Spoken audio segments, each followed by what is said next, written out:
Hi everybody, and welcome to TFT, Tarot for Today. That's what the sign says.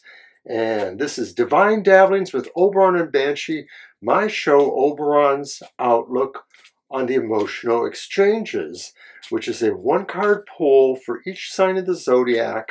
And it's meant to give you a kind of look at either your love life, your potential love life, or a look at the closest relationships around you. And it's all, of course, open to interpretation by me, Oberon, a card reader of nearly 50 years. So take that to the bank if you wish.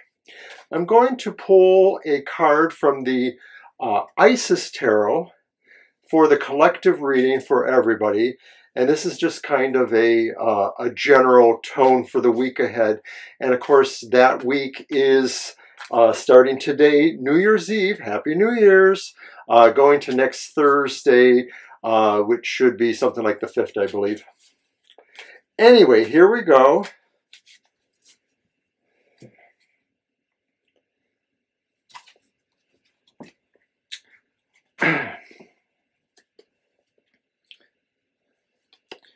And I have pulled the Rose.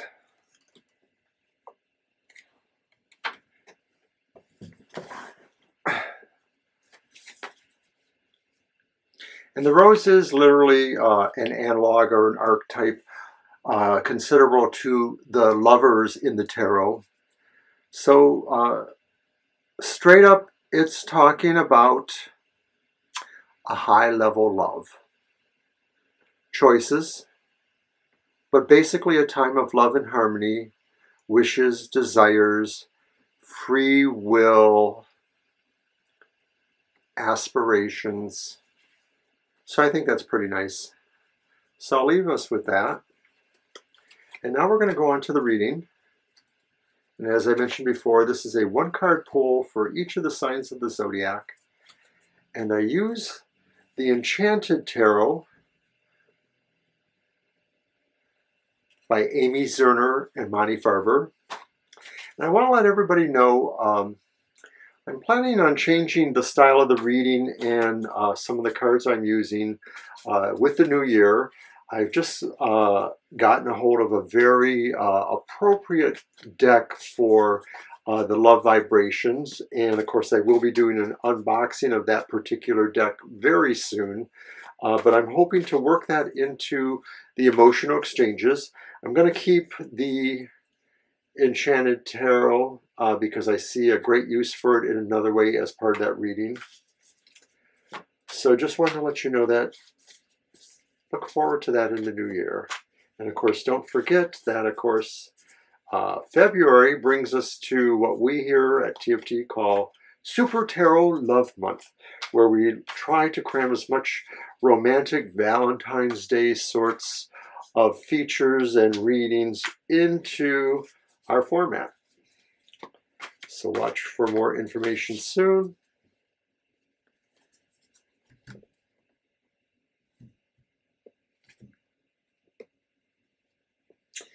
And I'm going to cut the cards into 4 piles and work elementally from those. So there will be an air, fire, water, and earth deck to pull from. So the first one we go to is, of course, Aries, the first sign of the Zodiac.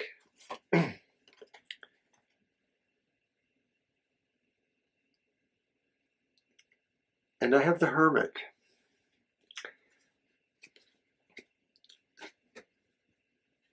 And the Hermit seems to suggest strongly that Aries may feel they are pondering inwardly some of the mysteries of love or the ramifications of their own relationship. It's a very strong vibe. It seems to suggest that at this time, Aries want to look deeply into their own heart and soul, their own inner wisdom, to find ways either to express the love they feel or to look further for that love. So then we go to the earth signs.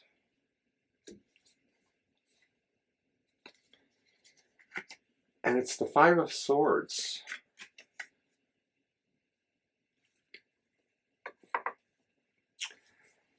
And the Five of Swords is suggesting for Tauruses that love is a bitch sometimes, and that sometimes love tends to be a take no prisoners kind of thing. And so this could be, in fact, talking about Tauruses and the idea of possessiveness, of willing to use, you know, many different sorts of means or resources to achieve what you're looking for in the emotional realms. And so it may be that you will feel justified, or it may be that you are overplaying your hand, Tauruses, but I just want you to consider the idea here that sometimes this is a card that nobody really wins. And so emotionally speaking, it might be better to be more on the cooperative angle of things rather than too forceful. So I hope that didn't find too much displeasure for Tauruses. Now we're on to Gemini, the air sign, Gemini. And of course, Gemini is getting the Lovers, and it's kind of appropriate. And I think this has happened before for Geminis. And I'm going to just say that, of course, it really does talk about choices for Geminis. It may be that we're really considering some big differences in potential loves or in certain aspects of the relationship, so that maybe there's different poles in the relationship to take it into some really differing areas. And so Geminis may want to consider exactly what they're getting from that, you know, if they're feeling like they're really being satisfied by that, or if they're not, what is that gradation that's going along there with that? Because it could be there. And so then finally at the end of our first range of the elements is the water sign Cancer. And Cancer has a Four of Pentacles. And I think Cancers are sort of holding on tightly to emotional things in their lives. It may be that there's a feeling that they need to really strongly possess something, but it may also be indicative that perhaps there's some competition or there are some challenges to how we are loving, who we are loving. So if you are in a dating competition, if you are in a field where maybe you are possibly competing with somebody else for affection or relationship, this may be saying that you're really going to be trying to own that love, possess that love. This could also apply to other kinds of relationships too. So I want Cancers to look at themselves. You know, this is the end of the year, and so it's kind of interesting. Some of the cards that have come up are sort of expressing to some degree some of the main characteristics of that sign. And so this could be saying this is your annual review here, and you could be looking at the idea that, you know, sometimes we think of Cancers as being a little bit overly possessive from that emotional point of view. And once again, of course, these are stereotypes, you know, of some sort, or these are generalizations is more appropriate. So if you don't feel resonance with that, you may want to check out the reading for your your ascending sign or your moon sign. But now we're going to be on to the next round of elements, and so that takes us to Mercury or Leo.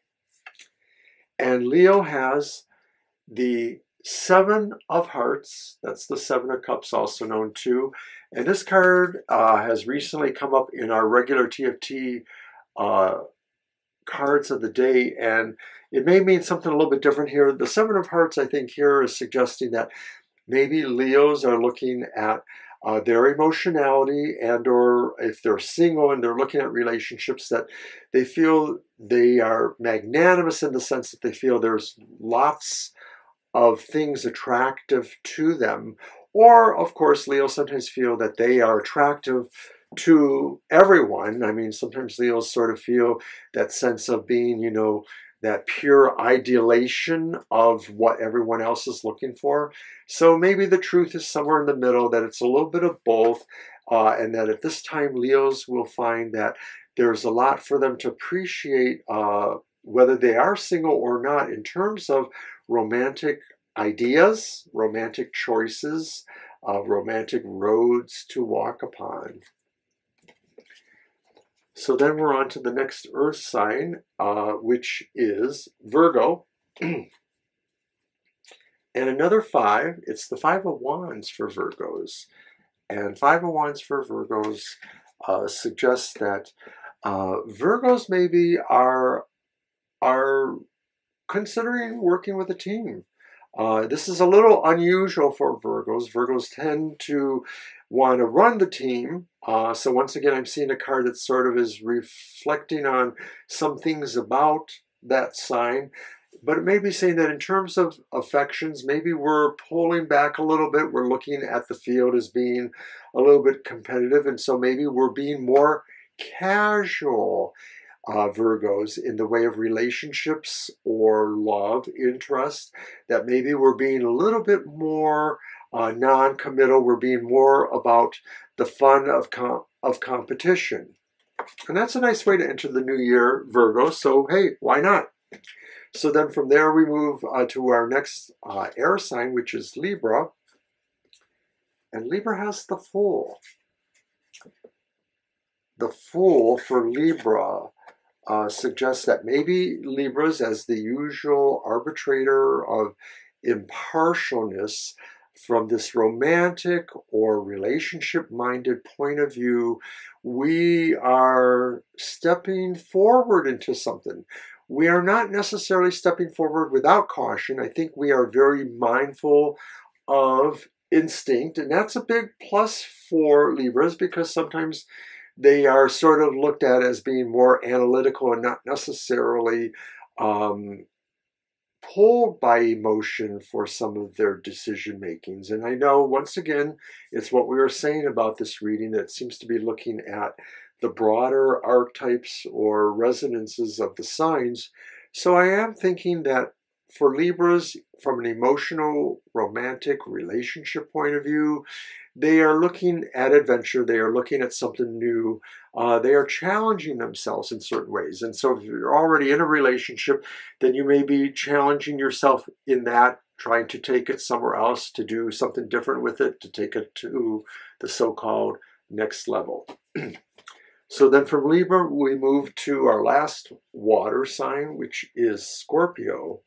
And Scorpio has the 8 of Wands. And don't I know this feeling? Sometimes Scorpios feels like they have to hurry, they have to rush, they only have so much time. But I think a lot of this is just really too about that energy that maybe some Scorpios feel, especially when they're moving along the currents of love and emotionality. So I think Scorpios are really moving quickly towards certain things. Maybe they're moving towards making romantic or relationship decisions, or maybe they're moving towards displaying energy to advance relationships or to advance notions of relationships, their involvement in a dating thing. It could be things like that. Back to the fire signs with Sagittarius. And Sagittarius has the Princess of Pentacles, and the Princess is like the page. So this is representing a message, a feeling of something new. And of course, Pentacles brings it to the idea of introspection and maybe quest for knowledge, quest for mysticism of different sorts. So it could very well be that the Sagittarians are really looking at love and relationships is very transcendent for them, and that maybe they are moving into a transcendence of a particular relationship. And this could be very physically transcendent as well as spiritually, emotionally, or in other ways that.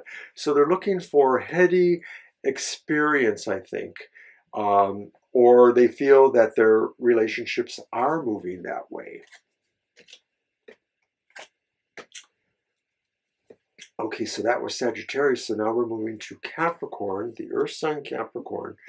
And Capricorns have the Queen of Pentacles, which is perhaps a little bit more rarefied version or clarified in certain ways of that previous card, the Page Princess. But the Queen of Pentacles for Capricorn seems to suggest that Capricorns are really moving into a realm of focusing totally on themselves. You know, Capricorns often get this idea of control and maybe being, you know, a little bit on the stricter side, but I think Capricorns in this next time period, they're really focusing on maybe pampering themselves and looking at themselves in terms of what they wish to manifest in love and relationships. And so this could bring about the idea that there's a lot of change that could happen for Capricorns, all to the good. It really is about the self-care. Learning to love yourself is probably, you know what they say, the greatest love of all. So therefore, that leaves us finally to our water. No, it isn't right. It's Aquarius. And Aquarius is the air sign. So we go back over here. Aquarius, you have death. You have that card, death. And death is profound change. So from that point of view of relationships, it may be, Aquarius, that you are looking at really changing something dramatically about your relationship, your love. More likely, though, it's really talking about, I think, something that's deep within you, your whole change towards the idea of relationships and or the way you look at the world. You know, Aquarius, sometimes you get tagged in the way of this reading as being the one who's the most, or one of the signs that really sort of is abstract in certain ways that the other signs aren't, that you tend to walk in different ways. You know, you walk in an overarching way and then you sort of walk in no way. That's me. That's not astrology. That's just me. I'll say that to be clear. So it's not too surprising that a card of fundamental change or reformation or transformation shows up for you, because maybe to some degrees, like the song says, this is the dawning of the age of Aquarius and everything is really transforming, and perhaps you're leading the way, at least from the terms of your own emotional, romantic, relationship-oriented life. Happy New Year to Aquarius. So then finally, that now brings us to Pisces. And Pisces, our last water sign, our last card reading, has the Seven of Pentacles. And the Seven of Pentacles says, Pisces, you've been kind of working with what you've been trying to manifest emotionally in your relationships or in other ways from that heart-held perspective. Maybe it's about children or grandchildren. Maybe it's about who you love. Maybe it's about a wider degree of your community that you love. But Pisces, what's going on here is that now you are faced with the idea that it really is time to move outward from where you have been not calling this, but culturing this. It's not exactly the word I want, but you've been trying to grow this. You've been trying to perfect something about the emotional wisdoms you have, the emotional feelings you have for other people's situations. But now is really the time, Pisces, for you to pull out into the open and do something with all that, to really show how you want that to manifest. So that is the end of the Happy New Year's reading. And I want to remind you all to watch tonight for the Past Lives pop-up live stream at 8 p.m. Eastern Standard Time. Banshee will be here with me, and we are doing past life readings. It's a fun thing we've done before in the past, and we promised it back in November, and we just got too busy with all of our Halloween stuff. So here we are, ready to do it tonight. So do watch our other shows, The Material Matters, Banshee on Sundays, and also our other live streams, which are on Sunday and Thursday nights, and our happy hour, which normally is on Saturday, but we're preempting it this week because, of course, we're doing the live stream tonight. So that's it. Happy New Year. I hope to see you all healthy and happy in the next year. Take care, everyone. Bye.